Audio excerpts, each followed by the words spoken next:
Welcome to the Compliance Officer's Playbook podcast. Today we're doing a deep dive into a case that really shows how important thorough due diligence is, especially with all these bankruptcy proceedings. Yeah, it's really interesting to see how complicated these financial investigations can get, Like how far will people go to hide their assets? Right, like this case we're looking at today with James E. Monroe Jr. from West Virginia. He tried to hide a bunch of things during his bankruptcy, even his collection of sports trading cards, over 10,000 of them. I mean, why would someone try to hide something like that? Well, you see, it's not exactly unusual. When people face financial trouble, sometimes they get really attached to things they think are valuable. They want to hold on. Exactly, they want to hold on. But for us, from a compliance point of view, this is a big red flag. Not disclosing something that could be worth a lot of money during bankruptcy. It makes you think they might be trying to cheat their creditors. Yeah. And it wasn't just the cards, right? He also didn't mention selling his house. Got a pretty good price for it, too, $525,000. Not exactly something you just forget about. No, not at all. And it gets even more interesting. He also left out a retirement account, loans he took against his life insurance, even a storage unit full of stuff. All things that should have been part of the bankruptcy. So basically, he was trying to make his finances look different than they really were. You could say that. It's like he was trying to create this financial illusion, hoping no one would notice the missing pieces. And to make it even more complicated, he also said his daughter was a dependent when she wasn't, which, could give him an advantage in the whole thing. Oh, yeah, for sure. So we're seeing a pattern here, right? Leaving things out, maybe even misleading information, like he's playing some kind of shell game with his assets. Yeah, a shell game. That's a good way to put it. So from your experience, what makes someone take these kinds of risks during bankruptcy? Is there something psychological going on? It's tough to say without knowing all the details about the person. But desperation, maybe they feel like they deserve to keep things, or even that they're smarter than the system. Oh, that they can outsmart it. Right. Some people convince themselves they're entitled to hide things, but it's a risky move. Yeah, very risky, especially with the consequences he's facing. Yeah. Yeah, and he could be in some serious trouble, right? Oh, absolutely. We're talking up to 20 years in prison, 3 years supervised release, and a fine. A hefty fine, $500,000. Wow.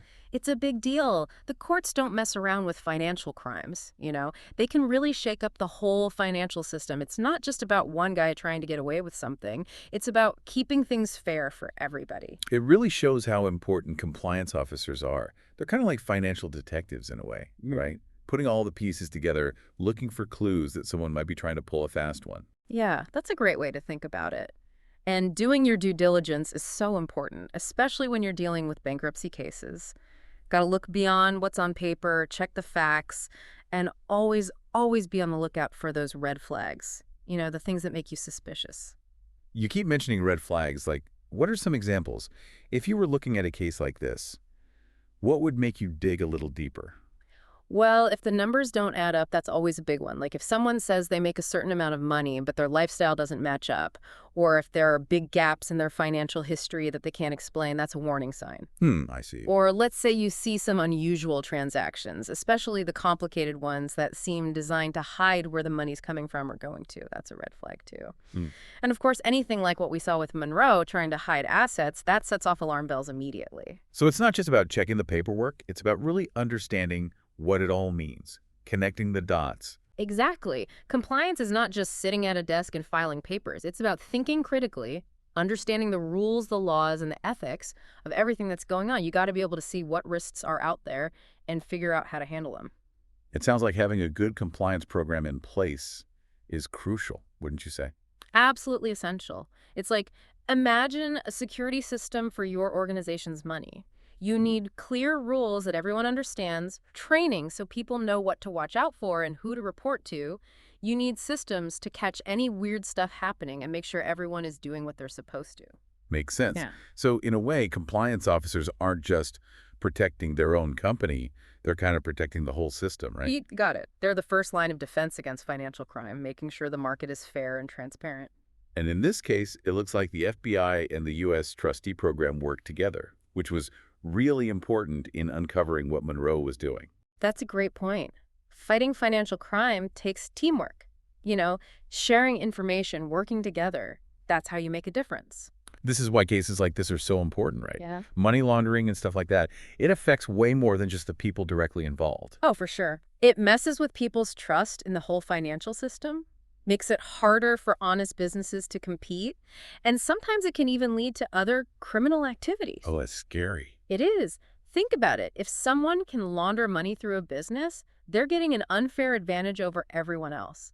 And because the world's so connected these days, these crimes can have effects way beyond where they started. It's a global issue. So compliance officers, they're not just protecting their own company, they're helping to keep the whole system running smoothly. That's a pretty big responsibility. It really is. They're the ones who make sure things are fair and transparent, so everyone can feel confident about doing business, knowing the rules are being enforced and things are working the way they should. This deep dive has been really eye-opening. We've gone through all the details of this case with James Monroe Jr., talked about what might drive someone to do something like that, and really seen how crucial compliance officers are. Yeah, it's been a good discussion, really interesting. Hopefully our listeners got something out of it. Before we wrap up, I want to leave you with something to think about. What else could financial institutions do to stop this from happening? Are there new ways, new technologies they could use to make their compliance even stronger? Let us know what you think in the comments. That's all the time we have for today. Thanks for joining us for this deep dive into the world of compliance. Hope you found it informative and interesting. If you like what you heard, make sure you subscribe to the Compliance Officer's Playbook podcast for more insights and analysis like this. And if you really love the show and want even more, become a paid subscriber today for $4.99.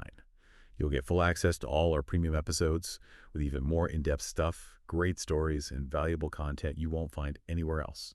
You can find the link in the show notes. Until next time, stay compliant and stay informed.